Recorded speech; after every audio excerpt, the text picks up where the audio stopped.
आधुनिक तंत्रज्ञानाचा वापर करून अमरावती ग्रामीण पोलिसांनी ट्रक जाळून एका इसमाची हत्या केली। या प्रकरणी 24 तासाच्या आत उकल केली आहे।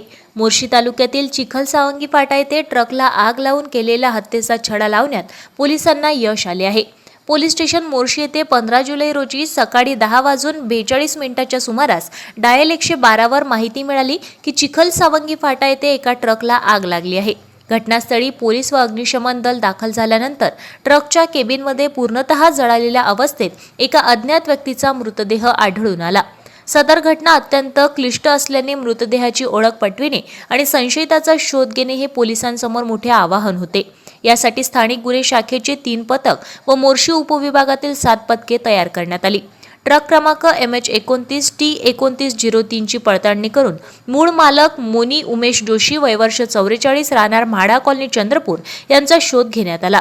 त्यांचे नातेवाईक व मृतकाची पत्नी यांनी दिलेल्या माहितीनुसार मृतदेह हा उमेश गौरीशंकर मिश्रा वय वर्ष 52 राहणार म्हाडा कॉलनी चंद्रपूर यांचा असल्याचे निष्पन्न झाले। या प्रकरणी पोलीस स्टेशन मोर्शी येथे मर्ग क्रमांक 56/2026 कलम 194 BNSS नुसार नोंद करण्यात आली। घटना घातपात आहे की अपघात हे निष्पन्न करण्यासाठी आर्टिफिशियल इंटेलिजन्स या प्रभावी तंत्रज्ञानाचा वापर करण्यात आला। AI प्रणालीच्या विश्लेषणातून सदर घटना घातपात असल्याचे स्पष्ट झाल्यानंतर पोलिसांनी तपासाची दिशा बदलवली। अत्यंत क्लिष्ट आणि क्राईम मर्डर असलेल्या या प्रकरणातील 2 संशयित आरोपींनी अवघ्या 24 तासात ओळख पटविण्यात आली। ते हरदेव सिंग मुनासा सिंग देवल वय वर्ष अंदाजे 45 राहणार अंबादास वार्ड तालुका राजुरा जिल्हा चंद्रपूर व मनप्रीत सिंग कश्मीर सिंग वय वर्ष 48 राहणार अमृतसर पंजाब हल्ली मुक्काम कच्छ गुजरात असल्याचे निष्पन्न झाले। दोन्ही आरोपींना रावेर व अहमदाबाद येथून स्थानिक पोलिसांच्या मदतीने ताब्यात घेण्यात आले। या संपूर्ण कार्यवाहीत जिल्हा पोलीस अधीक्षक निकेतन कदम यांच्या मार्गदर्शनाखाली अप्पर पोलीस अधीक्षक उपविभागीय पोलीस अधिकारी मोर्शी स्थानिक गुन्हे शाखा व ठाणेदार मोर्शी यांनी महत्त्वाची भूमिका बजावली आहे। इकडे एक 15 तारखेला मोर्शी पोलीस स्टेशनच्या हद्दीत घटना घडली होती, ज्यामध्ये एक ट्रक जाळण्यात आलेला होता रस्त्याच्या बाजूला। डायल 112ला कॉल होता। आपली टीम तात्काळ तिथे पोहोचली। फायर ब्रिगेडच्या मदतीने आपण ते आग विझवली होती। विझवल्यानंतर तिथे थोडं सर्च घेतल्यानंतर असं लक्षात आलं की त्या ट्रकच्या केबिनमध्ये एक डेड बॉडी आहे, ती बऱ्यापैकी जळालेली होती। मग त्यामध्ये थोडा घातपाताचा संशय होता। त्यामध्ये एक महत्त्वाची गोष्ट म्हणजे त्या बॉडीचं आयडेंटिफिकेशनसाठी आपण AI तंत्रज्ञानाचा वापर केला। त्याच्यामध्ये त्याचा फेस थोडा रिकन्स्ट्रक्ट आपल्याला करता आला, तसेच त्या गाडीच्या ओनरशिपच्या डिटेल्स आपल्याला घेता आल्या आणि मग आपण त्याची ओळख पटवली मृतकाची। त्यानंतर ओळख पटवल्यानंतर आपण जवळपास एक 10 टीम्स 3 LCBच्या टीम आणि 7 टीम्स त्या डिव्हिजनमधून बनवून आपण 100पेक्षा जास्त CCTV कॅमेराचं ॲनालिसिस याच्यामध्ये केलेलं आहे।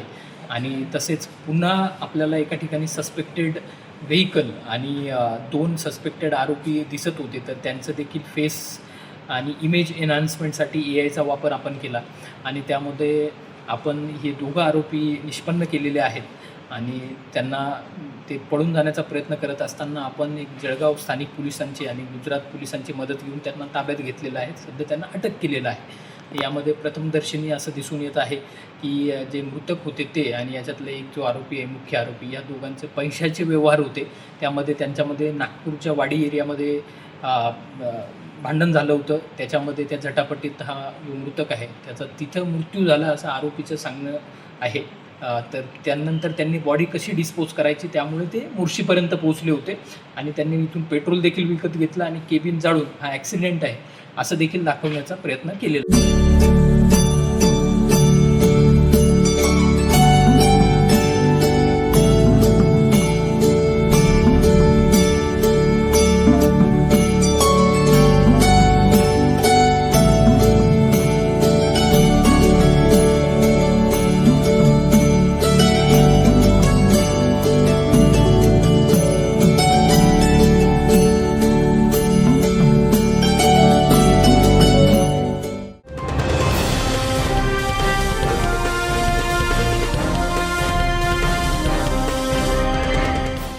शहरातील वाढत्या रस्ते अपघातांच्या पार्श्वभूमीवर वाहतूक विभागाने महत्त्वाचा निर्णय घेतला आहे।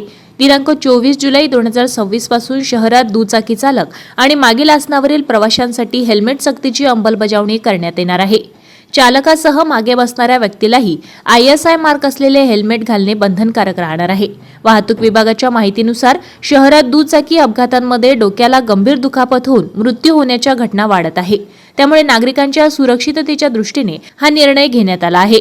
मोटार वाहन कायदा 1988च्या कलम 129 सुधारित कायदा 2019 नुसार हेल्मेट न घालणे हा दंडनीय गुन्हा असून नियमाचे उल्लंघन करणाऱ्यांवर कठोर कारवाई केली जाणार आहे.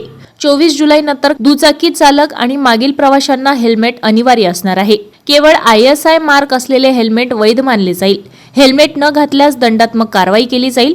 वारंवार नियम मोडल्यानंतर ड्रायव्हिंग लायसन्स 3 महिन्यांसाठी निलंबित होऊ शकते. वाहतूक उपायुक्त श्याम घुगे यांनी नागरिकांना आवाहन करताना सांगितले आहे की हेल्मेट हा दंड टाळण्यासाठी नव्हे तर जीव वाचवण्यासाठी आहे. स्वतःच्या आणि कुटुंबाच्या सुरक्षिततेसाठी प्रत्येक दुचाकी स्वाराने हेल्मेटचा नियमित वापर करावा.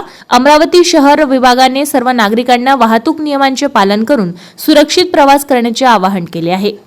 आज अमरावती शहर आयुक्तालयातर्फे अमरावती शहरमध्ये हेल्मेट वापरणे बंधनकारक करत आहोत. आम्ही टू व्हीलरवरती जाणारे प्रत्येक व्यक्तीने स्वतः प्लस आपल्यासोबत बसलेले मागील व्यक्ती यालाही हेल्मेट वापरण्यास बंधनकारक आहे. अमरावती शहरामध्ये मागच्या वर्षी आणि यावर्षी जे अपघात झालेले आहेत मोटरसायकलचे याच्यामध्ये 60% हे हेल्मेट न वापरल्यामुळे ते व्यक्ती मयत झालेले आहेत, अपघातामध्ये वाचू शकलेले नाही आहेत. त्यामुळे आमचा तसेच माननीय DG सर, माननीय पोलीस आयुक्त सर यांची खास हा आम्ही उपक्रम राबवत आहोत आणि या उपक्रमामध्ये सर्व मोटर चालकांनी हेल्मेट वापरावं असं आम्ही आवाहन करत आहोत. येत्या दंडात्मक कारवाई काय असेल? येत्या 24 तारखेपासून जे व्यक्ती येत्या 24 तारखेपर्यंत आम्ही लोकांना हेल्मेट वापरण्याबद्दल जनजागृती करत आहोत, त्यांना त्याबाबत सूचित करत आहोत. आमच्या पोलीस ट्रॅफिक आहेत त्यांच्या मार्फतीने मार्गदर्शन करत आहोत आणि येत्या 24 तारखेपासून जे हेल्मेट वापरणार नाही त्यांच्यावरती दंडात्मक कारवाई करणार.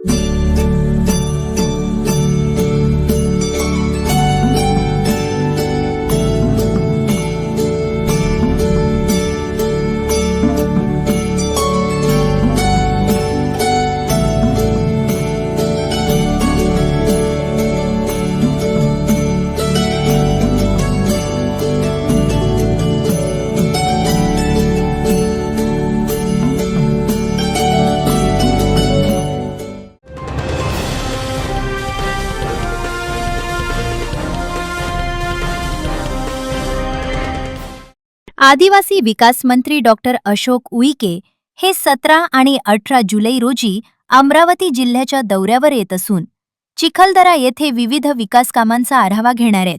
दौऱ्यानुसार शुक्रवार 17 जुलै रोजी सायंकाळी 5 वाजता डॉक्टर उईके हे यवतमाळ येथून मोटारीनं अमरावती अचलपूर मार्गे चिखलदराकडे रवाना होणार आहेत. रात्री 9 वाजता त्यांचे शासकीय विश्रामगृह चिखलदरा येथे आगमन होणार असून तेथे त्यांचा मुक्काम असेल. शनिवार 18 जुलै रोजी सकाळी 10:30 वाजता चिखलदरा येथील आरोग्य प्रशिक्षण केंद्रात विविध विषयांच्या अनुषंगानं आयोजित आढावा बैठकीस ते उपस्थित राहणार आहेत. या बैठकीत आदिवासी विकास, पायाभूत सुविधा, शिक्षण, आरोग्य आणि इतर शासकीय योजनांच्या अंमलबजावणीचा आढावा घेण्यात येण्याची शक्यता आहे. बैठक संपल्यानंतर डॉक्टर उईके हे सोयीनुसार मोटारीनं यवतमाळकडे प्रस्थान करणार असल्याची माहिती जिल्हा प्रशासनानं दिली आहे. आपल्या शहरातील ताज्या घडामोडी व बातम्या बघण्यासाठी नंबर 1 न्यूज चॅनल अमरावतीला सबस्क्राईब करा, लाईक करा आणि शेअर करा.